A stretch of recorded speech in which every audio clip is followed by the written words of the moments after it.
Tingnan nyo guys, nausok yung motor. Yan, nausok. Hindi pa ka tayo nakaka-ride, umuusok na.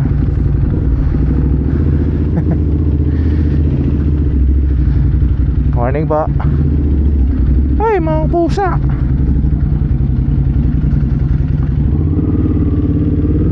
What's up, Kamix? Ngayon tayo ulit nakapag-vlog guys. Mag 1 month na. Actually marami lang ako nakapending na i-edit. Yun lang yung na iipon sa akin. Medyo tinatamad-tamad kasi tayo mag-edit. Tsaka sobrang busy. Ngayon tayo ulit nakalabas ng Sunday guys. Gamit tong motor na to. Hindi pa masok, di ko na nga nagagamit eh. Lately din kasi diba nag-uulan. So palagi tayong kotse. Tapos bukod sa lagi tayo may lakad ng Sunday, hindi tayo nakakalabas.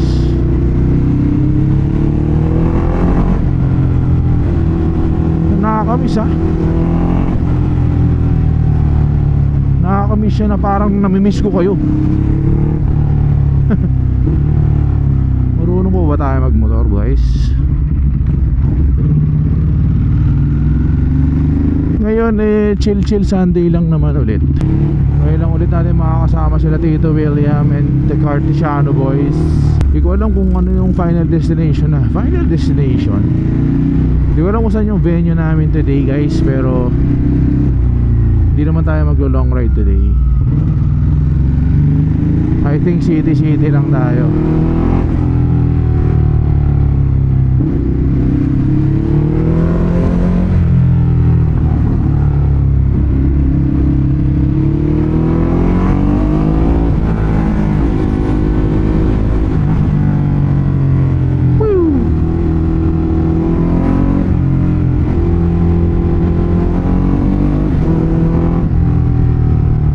Bulabog eh no. Wala pa atang 7 o'clock eh.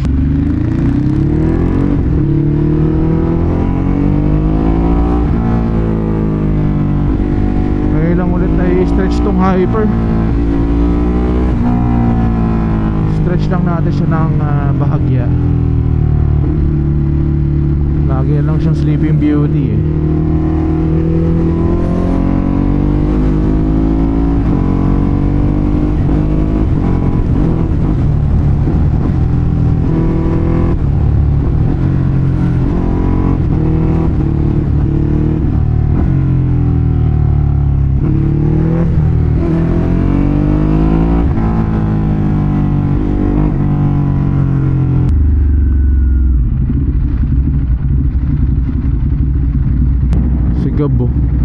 Sigabo.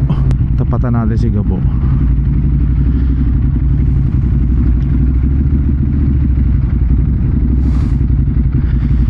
Sigabo. Ay, gagi taas.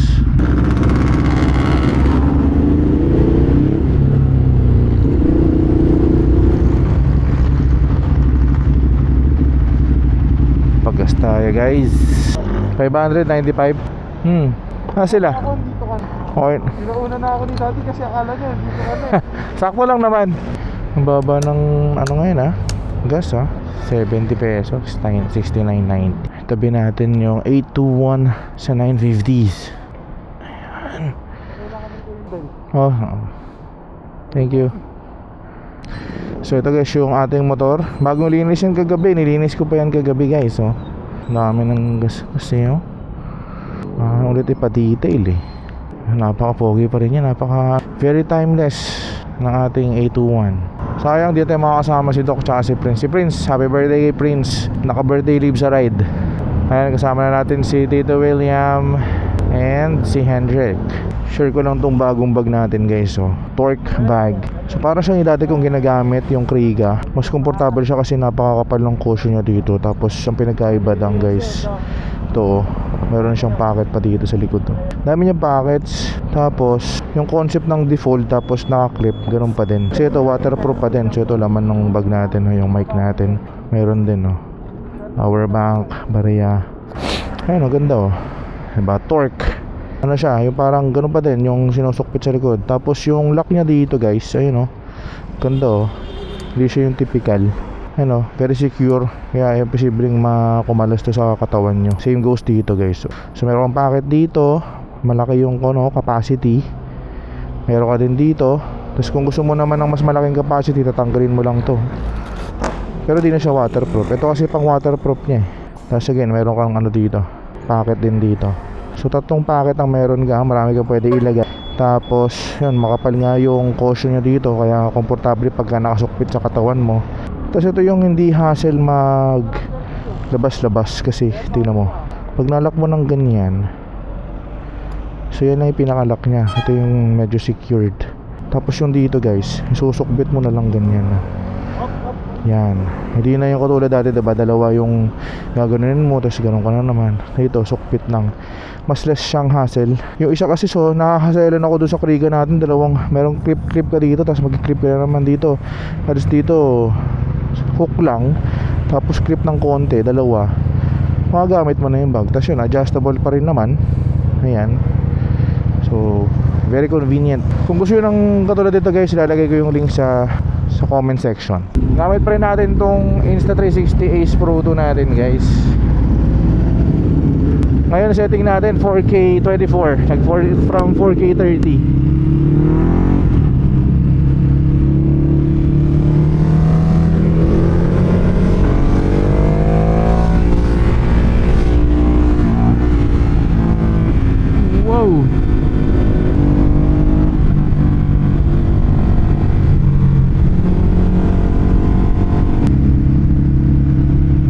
Super Typhoon na papunta Ito yung tinatawag na calm before the storm. Guys, ito daw multistrada ni Tito William for sale sa mga gustong mag-Ducati na multistrada.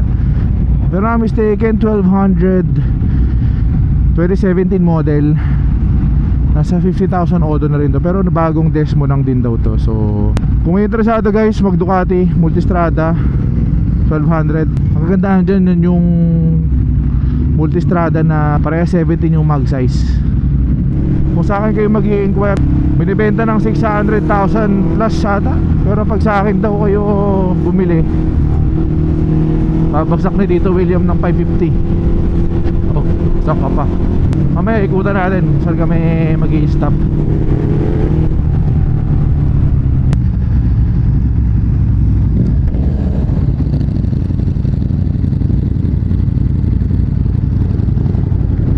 Maalog talaga to? Maalog talaga yan?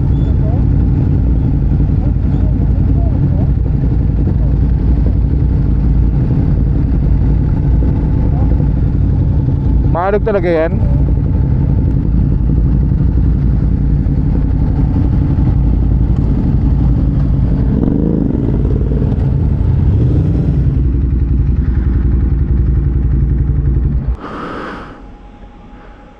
Ba't kayo maalog to? May hindi nakataya ngayon.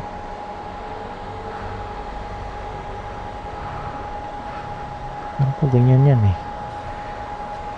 ganyan yan natanggal na screw. Tapos ito rin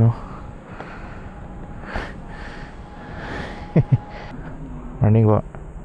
Tignan nyo yung gamit na bag ni Hendrik guys, yung torque din. Actually sa kanya ko nalaman yan sabi ko mas maganda, mas hindi siya hassle dun sa dati kong ginagamit na Kriga R3. Kumuha tayo. So yun, gamit natin ang Torque motorcycle waist bag. Take off na tayo guys. I think si Hendrik hindi makakasama, gawa ng yung bumagsak tong yung bracket ng radiator niya. Ito maluwag mahirap ibiyahe. So line up na lang natin itong Desert X, Hyper 821, Hyper 950, 1200, MS, Monster, dalawang multistrada. Home before lunch ride lang with Cartesiano and Ducati South Club. Big shout out, of course. Mag-breakfast lang daw tayo sa Pasig. Let's go! Hindi ka nasama, Drek? Hindi ka nasama? Ingat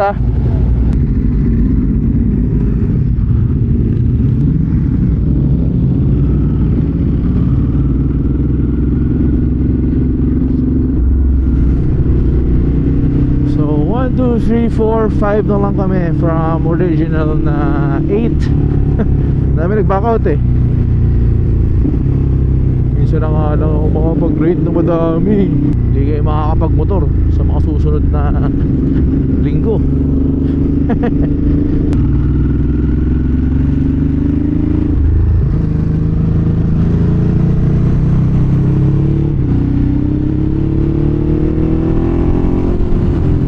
Woo! Very refreshing.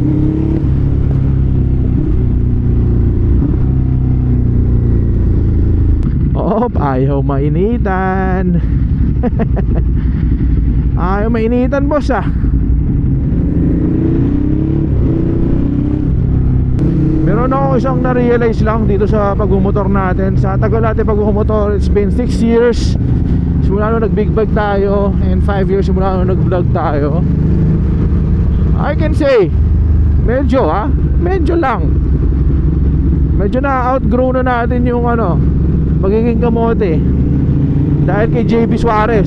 Hayop ka. Di pa rin natin maiwasan minsan talaga makapag-overspeed, you know. Siyempre we have this kind of bike, pero may mga singit-singit, di ba? Medyo tatanggalin na natin yon kasi nalatamaan tayo eh. Medyo nasasabol na tayo ni JB. Maganda na yung mga ganyan, di ba? Yung mga pacing na lang. Uy! Pinaanak yung Kaisor. Sesloy.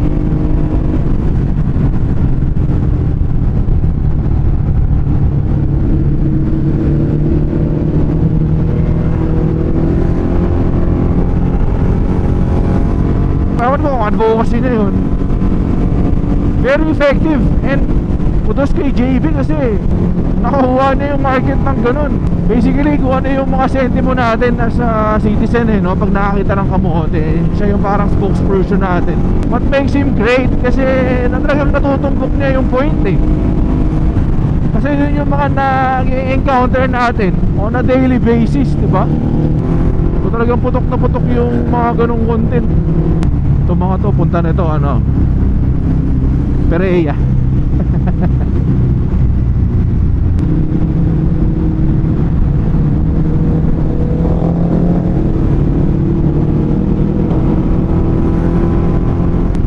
Kaya yung mga example na doon, yung mga essential skills videos niya, kung gawain mo yun, tapos napanood mo yun, right now, mapapaisip ko na lang kung gagawin mo ba siya. Tulad yung pagsingit, kunyari, sinasabi niya dun na for example, yung kakanan yung kotse tas ang liit na lang nung gap, minsan talaga sinisingit na ng mga motor yan, especially scooter, kasi kung na yung mga maliliit, yung mga hindi makapag-antay ngayon, parang pag nangyari sa kanila yun, doon sa malit na gap na yun, lalabas yung mukha ni JB, tas di mo na siya gagawin, hindi ka na nakapagkamot eh. Basically, effective yung video. Nakasave ka ng isang aksidente dahil sa video ni JB, di ba? Okay yan brother. Tsaka nare-recognize na rin talaga si JB na anti-kamote advocacy siya, na meron tayong mga madadamay pagka tinuloy-tuloy kasi natin yan. Worse, tayo yung madali. Tapos magpapajigas ka sa amin, patawad! Ayaw naman natin matamaan sa video na yun, di ba? Siguro yung mga nagkakakamute tapos na-aksidente, yung mga nagpapajigas, hindi na rin siguro nagpapajigas ngayon dahil sa video na yun. Or kanyari merong post na na-aksidente si ganito, tapos nagpapajigas, nagpapatulong. Siguro sesenda ng video ni JB, lalagay sa comment section, patawad! Ay, nakakaloko yun.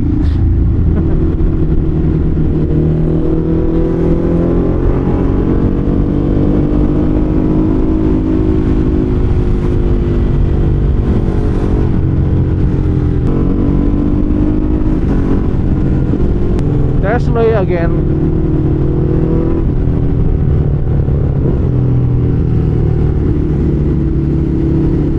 Woo!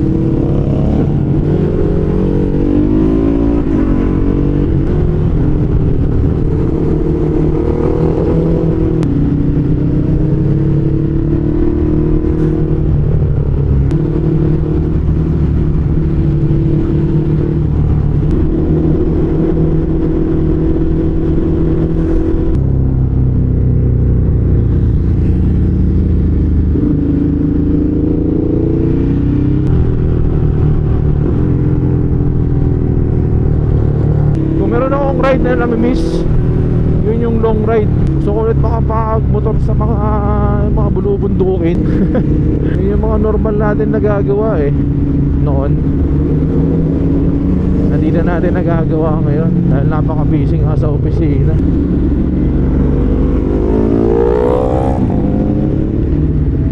Alright, dito tayo guys. Rockwell by the Grove. Ay, baliktad. The Grove by Rockwell pala.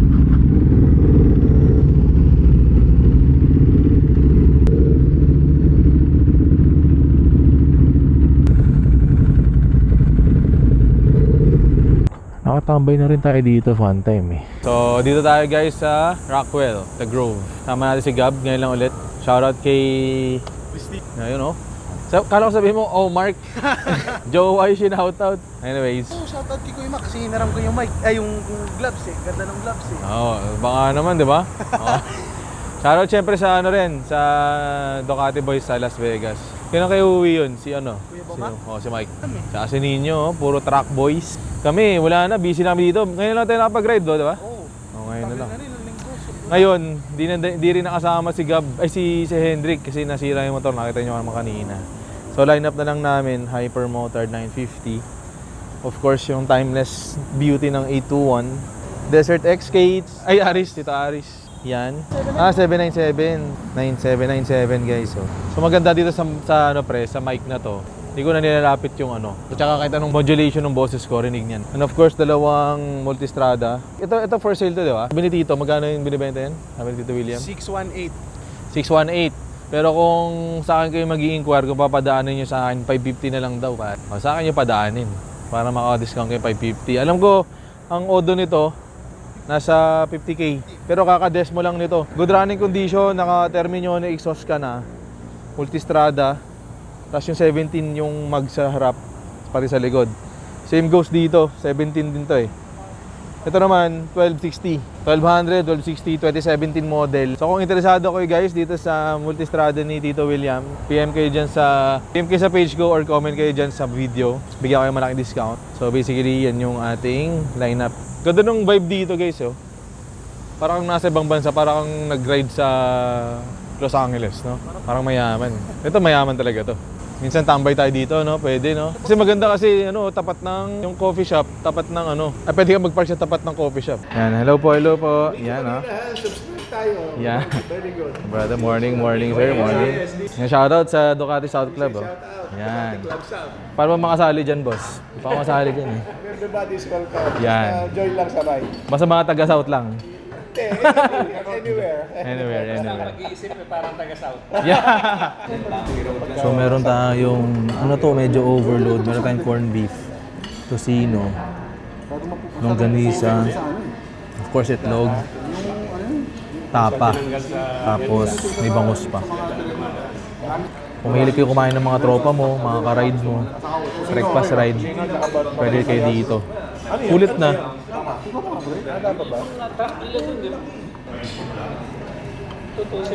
Alright guys, we're done eating. Dahil sa guys, Tartufo Restaurante. Good shit din. Chill lang, parang BGC-ish na mas chill. Ayun, meron laking Starbucks dito. Tapos, ayun na, yung mga motor namin, diba? So that pauwi na kami, pero may nag-invite daw kila Tito William, kila Press Aris dyan sa Parklink. Mustang, check lang natin.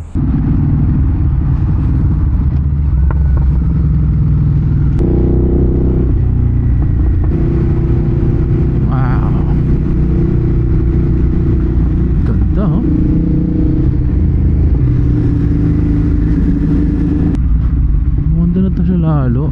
Dati hindi pa ganito ang ganda dito eh. Putol-putol pa to eh. Wala pang ganyan guys oh.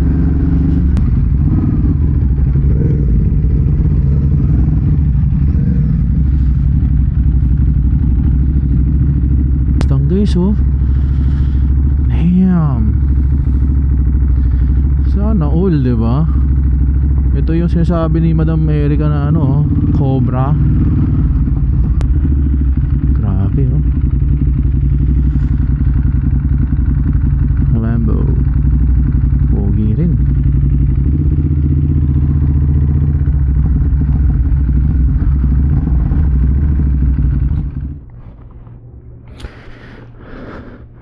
Yeah. Ayun, may nag-o-offer ng, baka may nag-aanap sa inyo guys ha. Hindi ko pinopromote pero baka lang kasi may nag-aanap sa inyo. May nag-o-offer sa amin itong solar by Aiko, Y Energy. Tapos kung may mga mag-solar dyan ha, bigay ko sa inyo to, meron akong 10,000 voucher list. So to give you an idea, parang kung kumukonsumo ka ng parang katulad sa akin sa bahay, kumukonsumo ka ng 8,000 per month. Ay 7,000 per month. Sa Meralco yung isang baterya lang in 5 years mabayaran mo lang is 8,000. So basically, depende pa rin yun guys sa harvest ng solar mo. Kung kaya niyang i-zero yung 7,000 na bill mo. Pero most likely, so sa loob ng 5 years, may nagbabayad din ng 8,000. Plus, kung meron kang natirang, kung depende nga sa harvest mo, let's say may matitirang 2,000 sa bill mo. Instead, na 7,000 yung bill mo. 8,000 ang monthly mo sa solar, tapos 2,000 naman yung bill mo sa Meralco, 10,000. For 5 years, magbabayad ka sa 8,000 for the solar. Pero after mabayaran mo yung 5 years, depende sa feed ng solar mo, pwede ka mag-zero bill sa Meralco. So, let's say tapos ka na ng 5 years, ang binabayaran mo na lang sa Meralco instead of 7,000, which is your typical na konsumo. Usually mga 1,000, 2,000 or minsan pwede pa maging zero yun. So, yun yung benefit ng solar guys. So ito guys, kung naghahanap kayo, hindi ako sponsored dito pero pinag-isipan natin kung kaya natin i-sustain. Although investment talaga siya. Isip ko lang kung kaya niya i-sustain.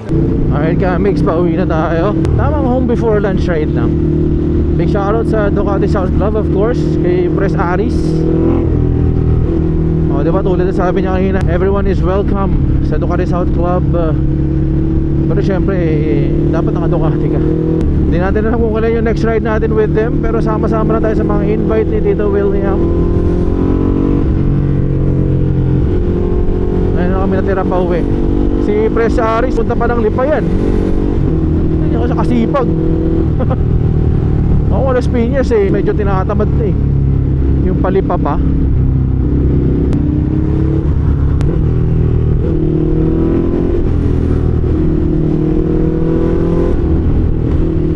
Ganda rin ng Desert X eh, no? Sama-sama tayo at walang mag-iiwanan. Ayun, yung tropa. Diba?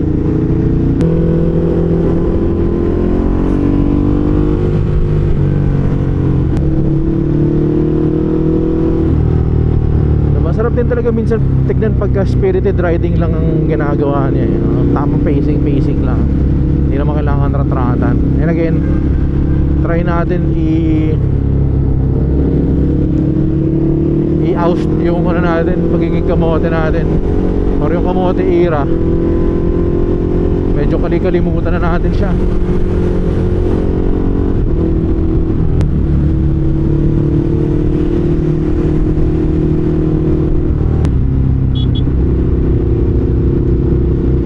It's been a long day. Charm. Kung galing ka C5, pupunta ka ng MOA, pupunta ka ng Cavite, pupunta ka ng Pakibyang. Ito, pinaka-easiest way. Tsaka dito kita may airport oh. Doon hindi mo nakita.